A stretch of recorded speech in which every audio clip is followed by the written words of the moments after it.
Gastric cancer বলে এরকম কোনো রোগের নাম আমরা কখনো শুনেছি বলে মনে হয় না। তার কোনো ওইরকম কোনো রোগ নাই। ওনারা গত 9/4/2026 তারিখে একটা অ্যাপ্লিকেশন দিয়েছিল যে তারা বাংলাদেশ মেডিকেল বিশ্ববিদ্যালয় যে হসপিটাল, সেই হসপিটাল থেকে তারা এভার কেয়ার হসপিটালে তারা চিকিৎসা নিতে চান।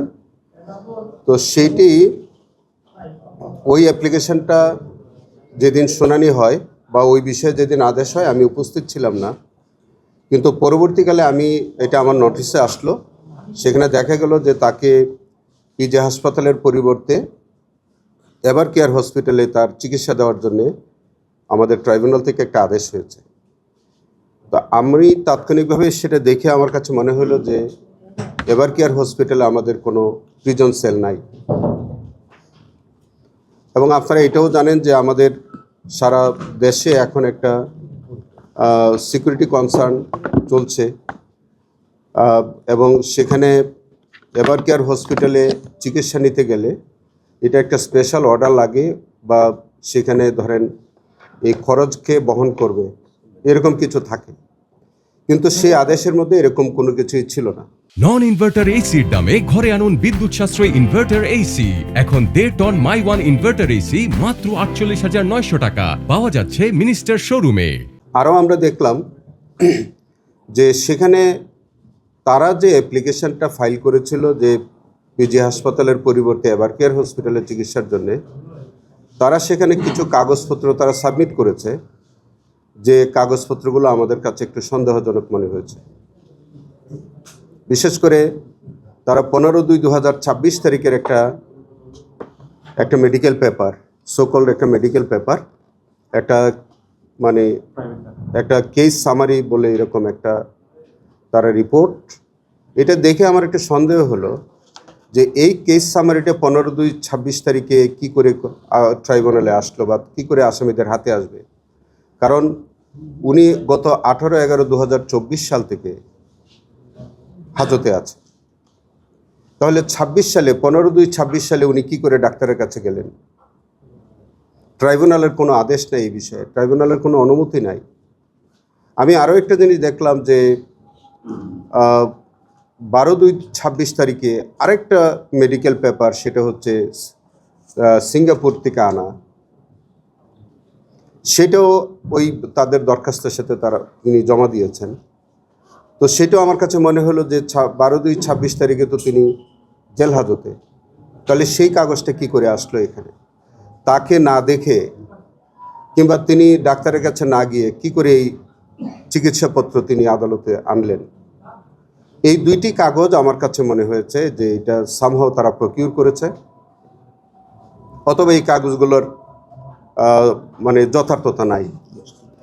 একজন ডাক্তার, যে ডাক্তার 15/2/26 তারিখে যে ডাক্তারটা যে কাগজটা দিয়েছে, সেটা দেখা যাচ্ছে ওনার নির্বাচনী এলাকা কামরাঙ্গীরচরের একটা প্রত্যন্ত অঞ্চলের জনৈক আমিন আনোয়ার নামে এক ডাক্তারের, একটা ডায়াগনস্টিক সেন্টারের ডাক্তারের একটা রিপোর্ট।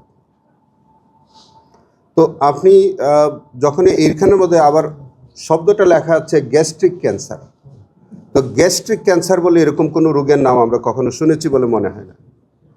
তো সব কিছু মিলে আমাদের কাছে এটা সন্দেহজনক লেগেছিল। আমরা তাৎক্ষণিকভাবে গত পরশুদিন আমরা এটা ট্রাইব্যুনালের নোটিশে আনলাম, এবং এটা রিভিউ করার জন্য আমরা একটা অ্যাপ্লিকেশন দিলাম। তাৎক্ষণিকভাবে অনারেবল ট্রাইব্যুনাল তারা এটা দেখে যে আদেশটা ওনারা 9/4/2026 পাস করেছিলেন, সে আদেশটা স্টে করেছিলেন, এবং তার উপরে আজকে অধিকতর শুনানি হয়েছে। শুনানির পরে সে আদেশটাকে তারা বাতিল করেছে। 9/4/2026 যে আদেশ, অর্থাৎ পিজি হাসপাতালের পরিবর্তে এভার কেয়ার হসপিটালে যে চিকিৎসা নেওয়া সংক্রান্ত যে আদেশটা হয়েছিল, সেটা রিকল করেছেন, অর্ডারটা বাতিল করেছেন।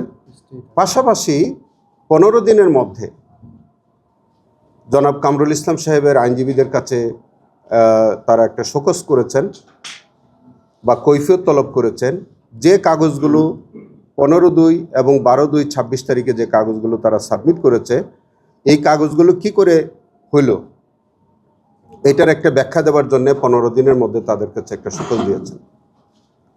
এবং মিনহোয়াইল আমরা যে কাগজপত্রগুলো দিয়ে তিনি চিকিৎসা চাচ্ছেন সেটা আমরা দেখলাম যে আসলে ইনফ্যাক্ট তার কোনো ওইরকম কোনো রোগ নাই। তার একটা ডায়াবেটিসের প্রশ্ন তারা উঠাচ্ছেন আর ডিমেনশিয়ার কথা বলছেন। তো ডায়াবেটিক্স এবং ডিমেনশিয়া এগুলো তো ধরেন আমাদের প্রত্যেকের জীবনেই কম বেশি সকলের মধ্যেই আছে, এবং এই জাতীয় রোগের চিকিৎসা আমাদের জেলখানার অভ্যন্তরে যে মেডিকেল থাকে সেগুলোতেই সম্ভব। তা সত্ত্বেও তিনি পিজি হাসপাতালে ভর্তি হয়েছেন, পিজি হাসপাতালে চিকিৎসা নিচ্ছেন। তো আমাদের আজকে অনারেবল ট্রাইব্যুনাল বললেন যে যেহেতু তিনি পিজি হাসপাতালে আছেন, থাকুক আগামী 15 দিন পর্যন্ত। সেই 15 দিনের মধ্যে এই যে কাগজপত্র যেগুলো আমাদেরকে সন্দেহজনক মনে হয়েছে এগুলোর বিষয়ে তারা ব্যাখ্যা দিবেন। প্রকৃত রোগটা আসলে কি এই বিষয়ে কর্তৃপক্ষ পিজি হাসপাতাল থেকে রিপোর্ট তলব করেছেন, এবং সেই রিপোর্ট আসা সাপেক্ষে আগামী 15 দিন পরে একটা ডেট হয়েছে, তবে 9/6 তারিখে ডেট হয়েছে, সেই তারিখে হয়তো এটার উপরে শুনানি হবে। আর ইন দ্য মিন টাইম এটা ডাক্তার দেবেন, মানে পিজি হাসপাতালের সংশ্লিষ্ট ডাক্তার দিবেন।